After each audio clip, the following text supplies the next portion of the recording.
Captain Mark Torres stood before the towering crystalline throne, his uniform still bearing the dust and grime from 3 days of brutal combat.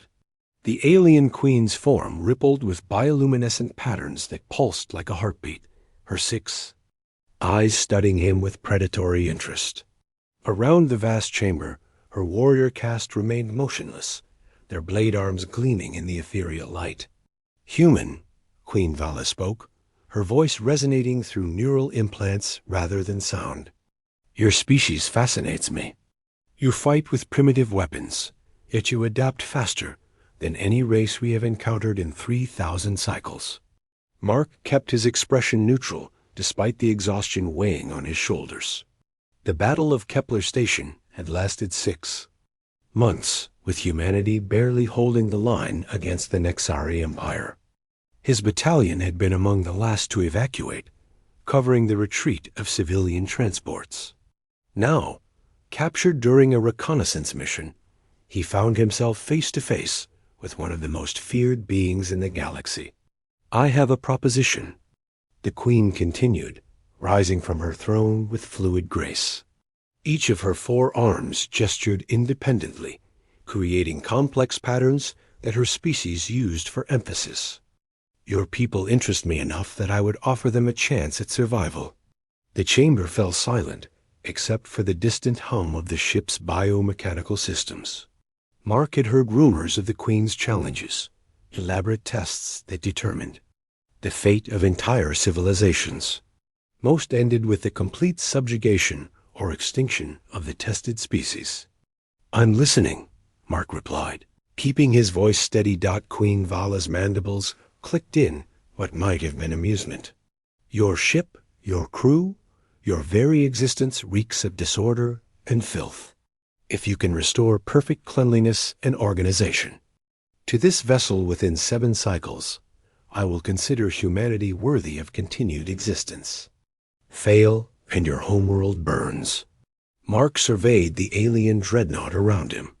The vessel stretched for kilometers, housing millions of Nexari warriors, support staff, and various other enslaved species. Bioorganic conduits leaked strange fluids.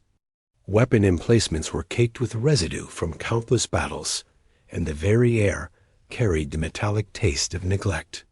It seemed impossible. "What resources will I have?" he asked. "Yourself, nothing more." The Queen's eyes brightened with malicious joy. "Your species claims to excel at adaptation. Prove it." Within the hour, Mark found himself alone in a maintenance shaft, contemplating the magnitude of the task. 7 days to clean an entire dreadnought, using nothing but his own hands and whatever materials he could find.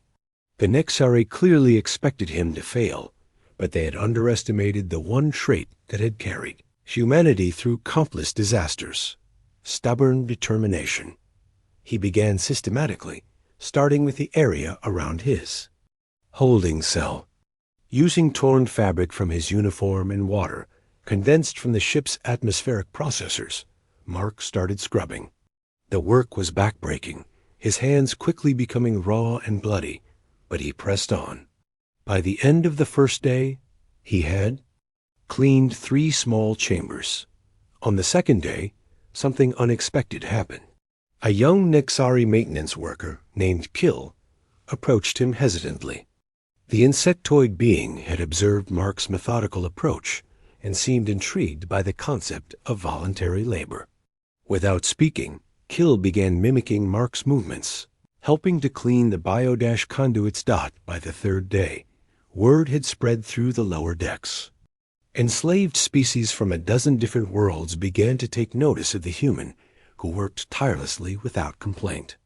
A few began to help, curious about this strange behavior. Mark discovered that many of these beings had been engineers, chemists, and technicians before their enslavement.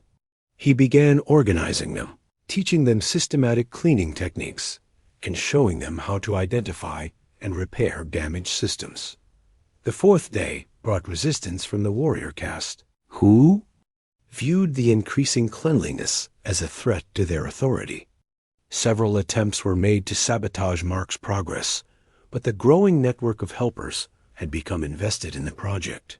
They worked in shifts, protecting the cleaned areas and continuing the work even when Mark collapsed from exhaustion.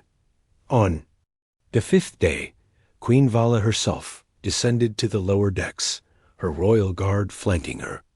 She found spotless corridors, perfectly functioning systems, and dozens of different species working together with unprecedented cooperation. The ship's efficiency had improved dramatically, with power flowing more smoothly through cleaned conduits, and air recycling at optimal levels. "Explain this," she demanded, her mental voice carrying undertones of confusion and anger. Mark, swaying on his feet from exhaustion, but still scrubbing a particularly stubborn stain, looked up at her. "You wanted cleanliness. But cleanliness isn't just about removing dirt. It's about creating order, purpose, and dignity. Your enslaved workers needed something to believe in, and I gave them a goal worth achieving." The Queen's warriors raised their weapons, but she gestured for them to wait. Her 6 eyes studied the transformed sections of her ship, noting the increased productivity and the strange sense of cooperation that had emerged among the previously downtrodden workers. "You have exceeded my expectations, human. But the challenge is not complete. 2 days remain." Mark nodded and returned to his work. The network he had built continued expanding, with former enemies now working side by side. Engineers from the reptilian Vrex taught the amphibious colony about proper maintenance techniques, while the crystalline shard shared their knowledge of energy conduit purification. What had begun as a simple cleaning task had evolved into something far more significant. On the 7th day, Queen Vala toured her vessel in amazement. Every surface gleamed, every system operated at peak efficiency, and most remarkably, productivity had increased by 300%. The transformation went beyond mere cleanliness. It represented a fundamental shift in how different species could cooperate.